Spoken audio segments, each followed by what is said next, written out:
who's going to help you, who's going to match to your style. Because I think a lot of brides, they don't really know what their style is. So when you're looking at different photographers, like how do you even decide, like, of all these options out there, who are going to be the top ones that I should meet with? Because if you tried to meet with everyone, that'd be a full-time job. Right. Exactly. It'd be really overwhelming. There are so many out there. So I would say probably first, if you're working with a planner, always ask your planner for recommendations. Or your venue, they'll have great recommendations as well.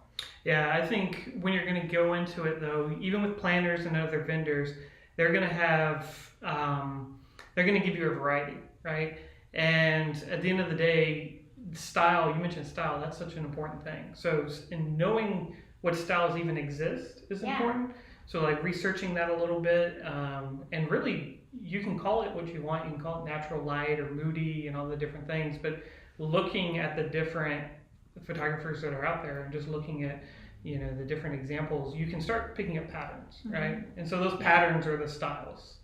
And so when you get an idea of what styles, you'll start realizing, oh, I like this better than I like that. So you don't have to have an exact name for it, but kind of get an idea of what styles you're thinking. And Okay, cool. So then you've decided on your style, and you've reached out to a couple of your favorite people, and now they've sent you packages, and they're all different. So like, what do you guys think is a good thing to look for in packages? How do you know what you need?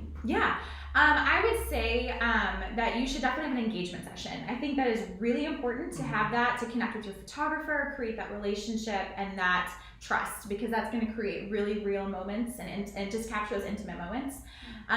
So I think that's important to have. I think at least, I think 8 hours of coverage is good. Just checking to see what your day looks like.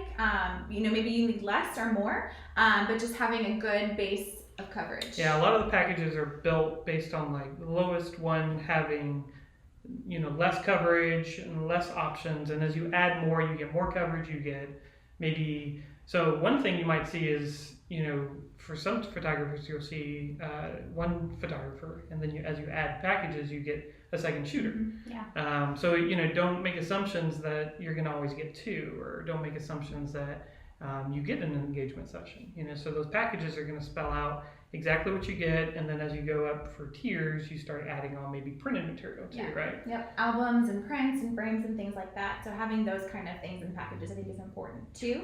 What about people who they want to have a great photographer and they're just not sure, okay, I don't know if I need one or two photographers, or maybe I'm not sure if I want to add an album. Like, how do they decide? Like, when do you think is it important to have one versus two photographers? I know you guys always, always do it too, which is great. But how would you advise someone to pick on that? Sure.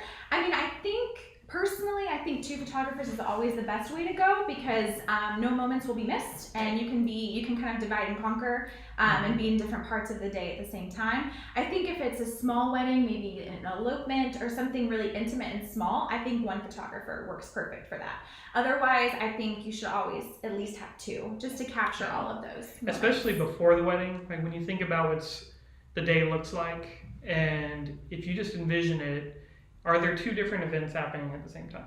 And if the answer is yes, and you want photos of both of those, then you need a second photographer. That's a great. I think that's a great rule of thumb. Simply put, like, especially when you have a groom getting ready in one location and a bride getting ready in another location, and you're gonna, maybe the groom has groomsmen gifts, maybe the groom has, special styling, like is really into what he's wearing, and you want all those moments of getting ready, or you're going to need a second photographer. Especially in two locations like you mentioned. It's going to be impossible for one photographer to go back and forth between the two. And I was going to say, too, if you're really into your details, like your bridal details or the groom's details, looking for a photographer that captures those versus not. So I think having that is important too. So how would you know that? Like, how would you find out?